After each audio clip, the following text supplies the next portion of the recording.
Xereque comunista. Vocês estão de brincadeira, hein, mano? Nos avatares aí. Cadê o Bruno? Comunista aí. Ô, professor, você já viu a minha? É o Eliseu com a prole dele. Não. De Xereque? É. Vocês não estão Vingança nunca é plena, matar homem veneno. tô vendo.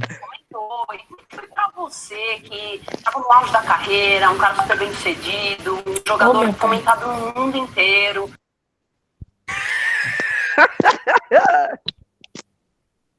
Mas o que é isso? É só o Davi, né, que tá ausente, não é isso? Cadê o Davi?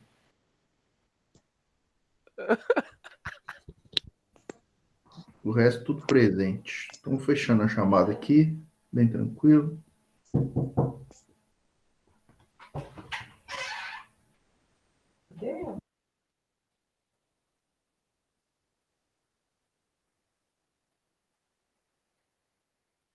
Priscila, você tem um problema com o seu microfone, hein, velho? Nossa. Привет, учитель, как дела? O que aconteceu? Então vamos lá, pessoal. A chamada está fechada. Só Olha uma- minha nova foto, professor. Você reconhece quem é aí, né?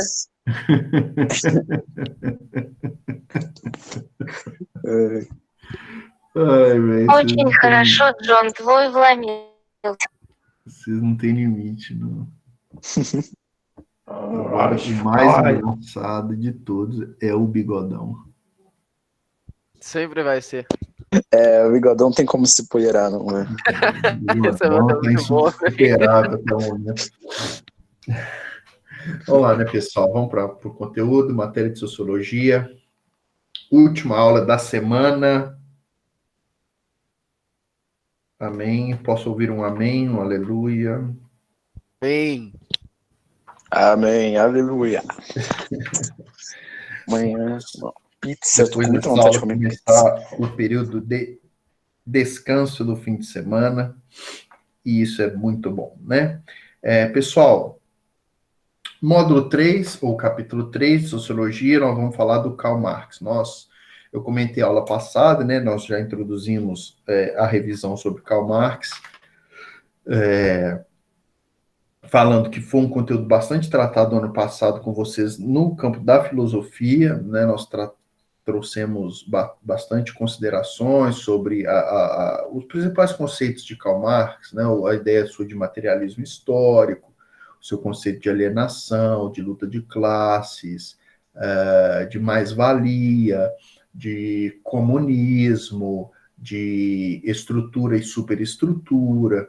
São todos esses conceitos que são abordados na filosofia e que, de alguma maneira, nós devemos trazer também para o campo da sociologia. O Karl Marx é um pensador tanto na área da sociologia como na filosofia, né? Nessa disciplina de sociologia propriamente dita, eu quero de fato enfatizar no aspecto um pouquinho mais sociológico do Karl Marx, né? E assim, na medida do possível, o pessoal escreveu, o chat está escrevendo em russo já. E na medida do possível, nós vamos pincelando e revisando esses conceitos que nós já tratamos. Mas eu não vou dar esses conceitos sistematicamente, como eu dei para vocês no ano passado, porque o objetivo nosso aqui é fazer uma revisão, uma recapitulação, e na medida que alguém tiver alguma dúvida, alguma dificuldade, pode me fazer em forma de pergunta, e aí, assim, a gente vai, através das perguntas, sanando as dúvidas, tá bom? Então, para a gente, né, dar sequência aqui o nosso estudo, nós tratamos na aula anterior que apenas comentamos que há diversas abordagens sobre o socialismo. Karl Marx não é o fundador do socialismo, vamos dizer assim, mas ele traz uma nova perspectiva sobre essa visão de como deve funcionar a sociedade. O socialismo, a crença de que o valor da igualdade, especialmente a igualdade social, a igualdade especificamente de renda, de oportunidades, né, e de patrimônio, ela deve manter uma certa regularidade, uma certa estabilidade entre os membros da sociedade, né? Então, o Karl Marx, ele vai criticar bastante, como todos os demais socialistas, vai criticar bastante o sistema de desigualdade social que é produzido pelo capitalismo ou pela sociedade de consumo, tá bom? Então, em termos de sociologia, o que é importante a gente entender no pensamento de Karl Marx? Karl Marx, ele vai entender que o que move a vida em sociedade é a economia. Qual que é a grande força que está por trás de toda a vida da sociedade? Ele vai dizer, é o dinheiro, é a economia, é o capital, é a forma mais palpável de expressão do poder. Né? Nós sabemos que o jogo econômico é um jogo de poder, é o jogo de alguém que detém mais condições, de satisfazer os seus interesses, e gente que tem menos condições de satisfazer os seus interesses. E o que regula essas possibilidades é o dinheiro, né? É a economia, segundo o pensamento do Karl Marx. Então, você tem, nessa questão, nessa crítica que Karl Marx faz, especialmente à sociedade urbana que estava se formando e se estabilizando no século XIX, pós-revolução industrial na Europa, é uma sociedade em que há o conflito mais explícito entre classes sociais, especialmente a classe social de detentores dos meios de produção e a classe social dos não detentores dos meios de produção. E eu vou explicar isso para vocês. O que é você deter um meio de produção? Deter um meio de produção é você ter um patrimônio que permite com que você produza riqueza por meio desse patrimônio.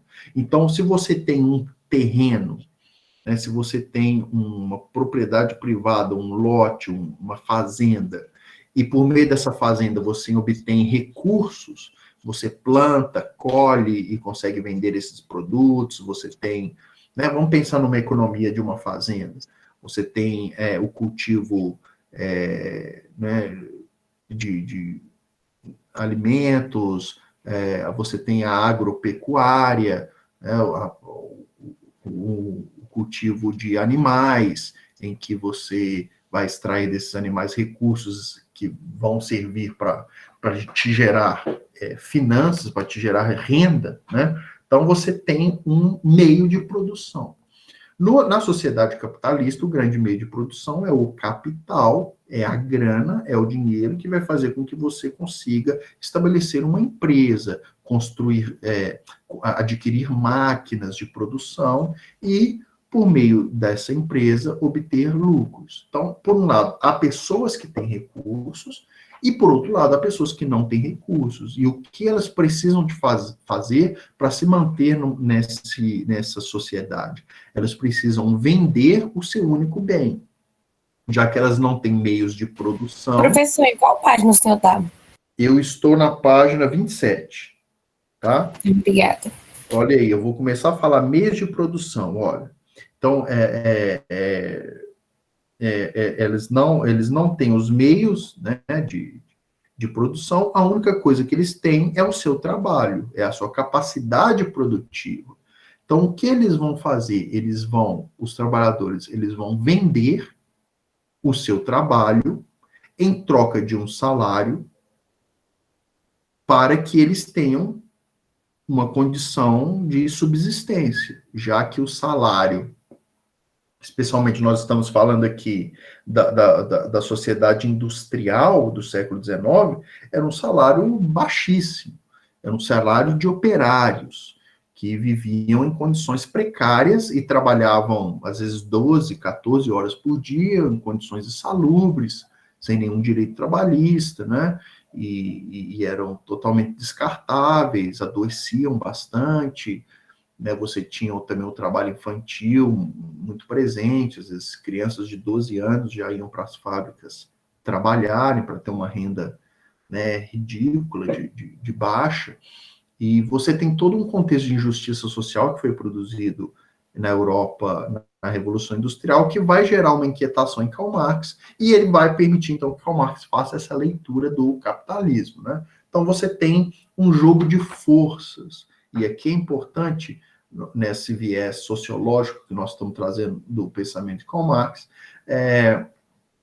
entender que a sociedade, para Karl Marx, é fundida em classes. Classes que, por sua vez, estão em conflito de interesses.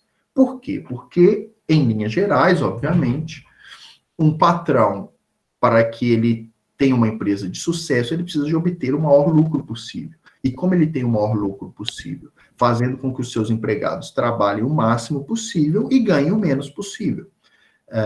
Por outro lado, o trabalhador tem um interesse totalmente oposto. Ele quer trabalhar o menos possível para o seu conforto, a sua saúde, né? E ele quer ganhar o máximo possível para ter uma maior renda, uma maior condição. Então, vejam que há um conflito de interesse, há classes de interesses, e é esse conflito que move o desenvolvimento social, o desenvolvimento civilizatório. Né? Existem várias etapas desse desenvolvimento civilizatório, e nós vimos que o auge da evolução desse conflito vai ser o que Karl Marx estabeleceu como o comunismo. Né? Então, em linhas gerais, eu pincelei aqui a página 27 com vocês, trouxe a questão dos meios de produção, as relações sociais de produção, como que funciona esse conflito, não é isso? E aí podemos, então, avançar para a página 28. A página 28 vai tratar da dialética materialista, que é como Karl Marx, fazendo uso da filosofia, vai explicar o funcionamento da sociedade por meio desse jogo de forças. Então, você tem interesses conflitantes. O que é dialética? A dialética é um atravessamento de razões. Né? O que é o diálogo? É você traz um ponto de vista, eu trago outro, e nós nos unimos num diálogo. A dialética materialista é como Karl Marx, lembrando que na aula anterior eu falei que Karl Marx é um materialista, ou seja, ele acredita que todo movimento que opera a vida em sociedade é um movimento de confrontos, de conflitos, de interações, e essas interações são todas materiais, ou seja, não existe nenhuma força transcendental, né, não existe nenhuma divindade ou nada, nenhuma providência que esteja para além das forças materiais que se operam na sociedade, por isso ele é um materialista. E a dialética materialista é justamente entender essas forças materiais, como que funciona esse confronto e esse movimento que gera o avanço da sociedade, né? E aí um conceito-chave aqui é o conceito de luta de classes. Por que existe luta de classes? Eu acabei de citar para vocês. Porque existem interesses conflitantes. O patrão quer que haja o maior quantidade de trabalho possível e o menor salário. O empregado, ele quer o contrário, ele quer o menor trabalho possível com o maior salário. E nisso você tem o confronto. Né? Você tem, por exemplo, os confrontos que acontecem entre sindicatos. Os sindicatos dos trabalhadores e os sindicatos patronais. Eles estão lutando para os interesses da sua categoria. E nesses diálogos, né, nesse confronto de ideias, vocês cria regras, normas e contratos, tá bom? Então, luta de classes está ligado a essa explicação da dialética materialista. Alguma dúvida sobre esse conceito? Está claro? Alguém quer fazer alguma pergunta? Posso dar sequência? Professor, Oi. Segundo o Karl Marx, então, a divisão da sociedade em ideologias pode ser prejudicial? Sim.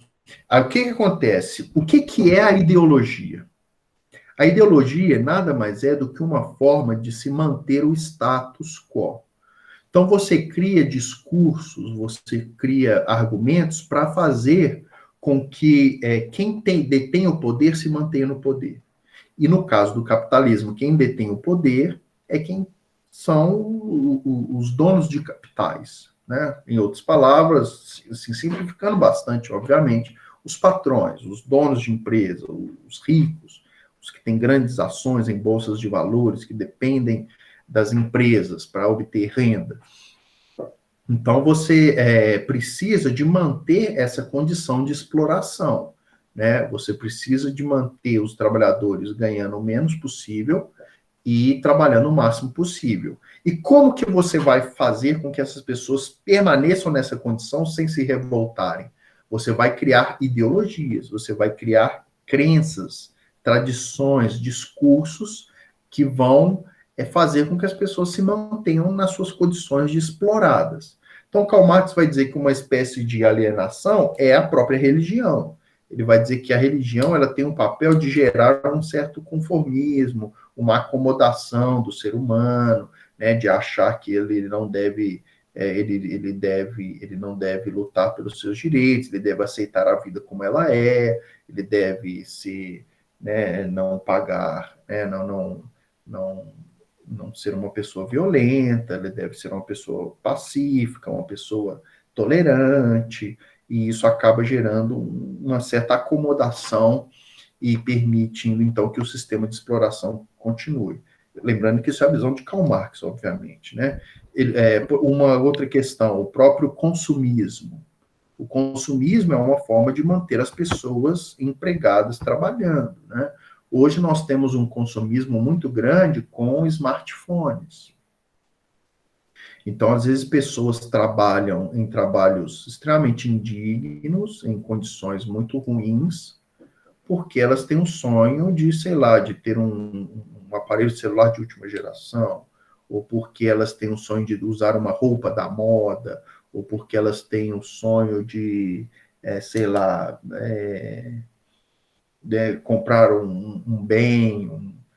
Então, o consumismo desenfreado, ele movimenta essa operação na economia, né? Porque quanto mais as pessoas consomem, mais as empresas estão lucrando, e quanto mais as pessoas consomem, mais as pessoas precisam estar empregadas, trabalhando e tendo salários para alimentar este consumo. Então vejam que são ideologias, tá vendo? São ideias que são construídas para manter essa roda de exploração funcionando. Tá ok? Entendi. Então você já antecipou um pouquinho o segundo aspecto aí da página 28, que é a alienação, né? Nós, com a sua pergunta, a gente já tratou essa questão da alienação.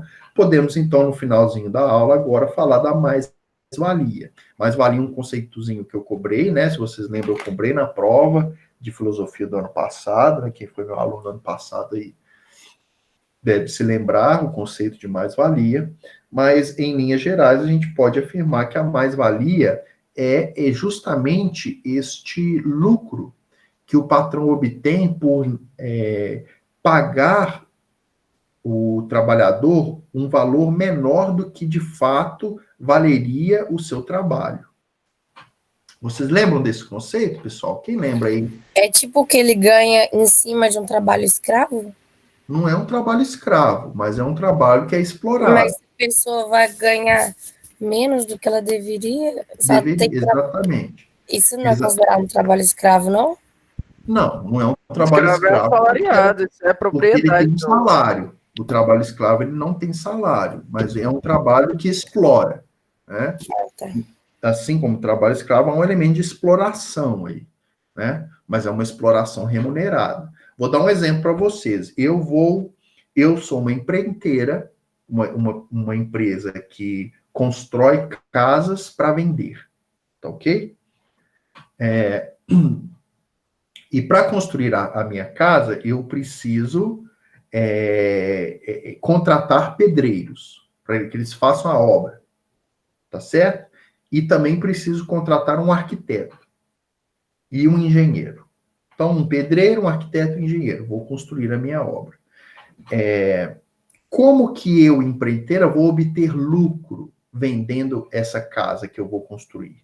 O que eu vou fazer? Eu vou comprar os materiais para construir e eu vou pegar o trabalho do engenheiro, somar com o trabalho do pedreiro e somar com o trabalho do arquiteto, vou pagar estes homens um valor, esses homens vão me oferecer um trabalho que vão valorizar a construção da casa e eu vou vender a casa por um preço maior, prestem atenção, eu vou vender essa casa por um preço maior do que o preço que eu paguei somando os custos que eu tive com os trabalhadores mais os custos que eu tive de material. Entenderam? Então, dá para falar que mais vale a subvalorização do trabalho? Sim, sim. E é a subvalorização. Por que é uma subvalorização? Porque se eu conseguir ir no mercado e vender essa casa por 500 mil reais, então quer dizer que o trabalho do pedreiro, o trabalho do engenheiro e o trabalho do arquiteto tinham um valor de mercado maior. Percebe? Porque existe na sociedade pessoas interessadas em comprar uma casa por 500 mil reais. E se existe uma pessoa interessada nisso, é porque existe um valor da casa que é de 500 mil reais. Só que o 500 mil reais, na verdade, eu gastei para construir a casa 200 mil reais de produtos. E eu paguei 100 mil reais, usando bem por cima, 100 mil reais de mão de obra. Então, eu obtive na venda dessa casa um lucro de 200 mil. Karl Marx vai dizer, de onde saiu esse lucro? Quem poderia me responder? Da subvalorização do trabalho que os três exerceram. Exatamente. Exatamente. Eu ia então, falar. se a casa vale 500 Você abriu o mil... microfone. Oi? O João viu que eu abri o microfone para falar e falou na frente. Certeza. Não, eu já estava falando. Sabe? Tomou essa ideia. Então, pessoal, perceberam nessa explicação? Então, se ele teve 200 mil de lucro, de onde surgiu esse lucro? Surgiu no fato dele ter pagado um valor menor aos trabalhadores. Né? Porque se o trabalho dos trabalhadores geraram um produto que tem esse valor de mercado, então, na verdade, o valor do trabalho deles deveria ser este que o mercado absorve. Né? Então, esse é o conceito de mais-valia em Karl Marx. Essa palavra, o João usou uma palavra extremamente precisa, é a subvalorização que se tem de um determinado trabalho e que é revertido em lucro para um patrão. Tá ok, pessoal? Então, esclarecemos aí. Na próxima aula, a gente vai pincelar novamente o conceito de infraestrutura e superestrutura, né? Vamos falar novamente, mas de forma bem resumida, do comunismo. Que os dois termos, aí né, os dois títulos que nós vamos estudar estão contidos na página 29, que será assunto da próxima aula. Então, passamos todo o conteúdo, né? Já podemos encerrar a aula, e eu queria perguntar para vocês se tem alguma dúvida, alguma questão que vocês querem trazer, ou se podemos, de fato, encerrar. Se tiver ok, mande... Professor, oi. você podia explicar só um pouquinho do trabalho de sociologia? Porque eu fui pesquisar, eu fiquei meio perdido. Qual que é a sua dúvida? Seja mais... Sobre a parte dos tipos ideais. Então, os tipos ideais, você vai ver que há... Deixa eu ver se eu encontro aqui no material para facilitar. Você vai encontrar que são 4 tipos sociais, que o Max Weber vai trazer, né? Então, você tem especialmente na página 19, eu vou te dar essa dica aí. Na página 19, apresentam-se 4 tipos de tipos sociais, né? Que também está se denominando aqui de ação.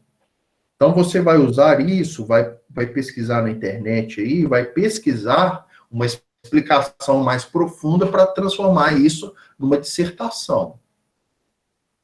Beleza. Tá bom? Então, são esses 4 tipos aí, que são os 4 tópicos na página 19. Beleza, valeu. Tá ok, pessoal? Mais alguma dúvida? O Etienne já mandou um ok. Ah, não, o Etienne mandou antes, né? É o Jonas aqui, então já mandou um tá tranquilo, podemos encerrar, né? E o Inter ok também. Mandem o ok aí, pessoal, que eu vou fazer a chamada pelo ok final de vocês aqui. Então, o Inter, o Dionísio ok, a Priscila ok, Thiago, Sharon ok, o Etienne. Então tá bom, pessoal. Obrigado a todos. Eu vou encerrar a gravação aqui. Interrompendo a gravação. E aí nós encerramos a nossa